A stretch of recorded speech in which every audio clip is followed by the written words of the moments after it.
가성비 좋은 차, 은근 찾기 힘들죠? 보통 홍보로 인지도 올린 차들은 말도 많고 탈도 많잖아요. 진짜로 가성비도 좋고 잡음도 없는 차는 차주들 사이에서 입소문으로 유명해진 차가 아닐까 싶네요. 오늘 소개하는 차도 그중 하나죠. 기아 니로입니다. 생각해보면 니로와 관련된 소식이 많이 없어요. 연식 변경도 조용히 하고 심지어 풀체인지 관련 소식도 막 크게 이슈가 되질 않고 있습니다. 다른 차들에 비하면 너무 잔잔해요. 그럼에도 기다리는 분들은 꽤 많은 것 같습니다. 저희 영상 댓글에서도 니로 풀체인지 정보를 알려달라는 분이 계시더라고요. 소식은 많지 않아도 판매량은 1년에 2만 대, 3만 대씩 꾸준히 나오고 있고요. 마침 최근에 스파이샷도 조금씩 많아지고 있어서 오늘은 니로 풀체인지에 대한 이야기를 전해드리겠습니다. 일단 최근에 올라온 스파이샷부터 볼까요? 와, 이게 뭔가요? 이렇게 보니까 거의 해치백에 가까워진 것 같죠? 기존 니로에서 뒷유리가 더 누워버리면서 좀 더 해치백스러워졌네요. 테일램프는 볼보처럼 유리창 끝라인을 따라서 세로로 디자인됐습니다. 이렇게 보니까 레저나 포드 포커스를 닮은 것 같기도 하네요. 이거 옛날 차 따라했구나, 이 소리가 분명 나올 것 같은데, 사실 이번 니로의 디자인은 하바네로 콘셉트카의 것을 적용받는다고 잘 알려져 있죠. 실제로 뒷모습도 보시면 콘셉트카를 최대한 따라가려고 했다는 걸 알 수 있고요. 전면부도 보면 콘셉트카랑 거의 똑같게 디자인을 했습니다. 주간주행 등이 굉장히 특이한 형태로 들어갔는데 이게 가장 큰 특징이죠. 아마 전체적으로 콘셉트카의 느낌을 잘 살려서 외관 디자인이 꽤 미래지향적으로 나올 것으로 보입니다. 그런데 한 가지 좀 걸리는 게 있습니다. 뒷모습 사진을 다시 보시면 방향지시등이 또 범퍼로 내려간 것 같죠? 에이, 설마 반사판이겠지? 아닐 거야. 이렇게 생각하면서 사진을 좀 찾아봤는데 방향지시등이 맞더라고요.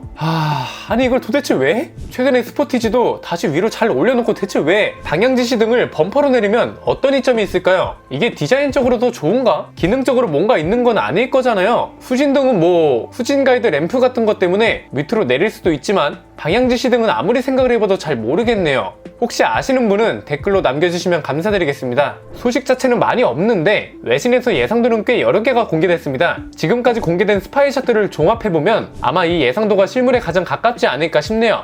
헤드램프 형태나 종류는 트림에 따라 달라질 거고 새로운 기아 엠블럼도 적용이 되겠죠. 저는 사실 외관보단 실내가 더 기대됩니다. 왜 스포티지도 최근에 실내 잘 나왔다고 칭찬을 많이 받았잖아요. K8부터 기아가 실내 디자인을 고급스럽게 잘 뽑는 것 같아서 니로도 상당히 기대가 됩니다. 실제로 스파이샷을 보면 K8하고 닮은 부분이 꽤 있거든요. 제일 눈에 띄는 게 디스플레이죠. 이게 테스트카라 위치가 살짝 애매하긴 한데 K8이랑 스포티지처럼 커브드 디스플레이가 장착된다고 합니다. 송풍구 아래에는 터치식 컨트롤러도 있고요. 이게 사실 많이 불편할 줄 알았거든요. 화살표 모양을 누르면 내비게이션, 바람개비 모양을 누르면 공조장치 조절 버튼으로 바뀌잖아요. K8 탈 때 이걸 써봤는데 진동 기능도 적절히 들어가서 직관성이 나름 괜찮았던 걸로 기억합니다. 괜히 센터 패시아 버튼들이 없어지니까 센터 터널에 있는 버튼이 많아 보이네요. 가뜩이나 많아 보이는데 시동 버튼도 여기로 내려왔습니다. BMW도 시동 버튼이 센터 터널에 있죠. 다이얼식 기어 시프터도 장착되는 게 확인이 됐고 열선 시트, 통풍 시트, 오토 홀드 버튼도 보입니다. 조금 아쉬운 건 센터 터널 높이가 요즘 나오는 차들 치곤 많이 낮아 보이죠. 거의 시트랑 높이가 비슷하잖아요. 아무래도 이게 좀 높아야 아늑한 느낌이 있는데 이건 조금 아쉽네요. 하긴 아이오닉5 같은 차들은 아예 센터 터널이 없죠. 세단이면 정말 많이 아쉽다고 했을 것 같은데 SUV라서 조금은 용납이 되는 그런 수준인 것 같습니다. 사실 판매량은 월등하진 않아도 기아한테는 포기할 수 없는 차가 니로일 겁니다. 워낙 입소문이 잘 나 있는 차이기도 하고 내연기관 엔진부터 친환경 파워트레인까지 모두 수용이 가능한 차잖아요. 신형 니로도 가솔린부터 시작해서 하이브리드, 플러그인 하이브리드, 순수 전기 파워트레인 라인업까지 모두 갖출 예정이고요. 소렌토처럼 1.6 가솔린 터보 엔진과 1.6 가솔린 터보 하이브리드가 탑재될 거라고 합니다. 마침 현대차 그룹이 전기차를 팍팍 밀어주고 있는 시기라서 판매량 상승도 기대해봐도 좋지 않을까 싶네요. 판매량으로 현대차를 따라잡을 만큼 요즘 기아가 잘 나가잖아요. 니로까지 풀체인지 되면 판매량 싸움이 꽤 볼만하겠네요. 출시는 올해 하반기로 알려져 있습니다. 출시 이외의 옵션과 가격 분석 같은 리뷰도 가장 빠르게 스포일러 해드릴 예정이니까요. 구독과 좋아요, 알림 설정을 통해 가장 빠르게 소식 받아보셨으면 좋겠습니다. 안PD의 신차 스포일러 니로 풀체인지 편이었습니다. 감사합니다.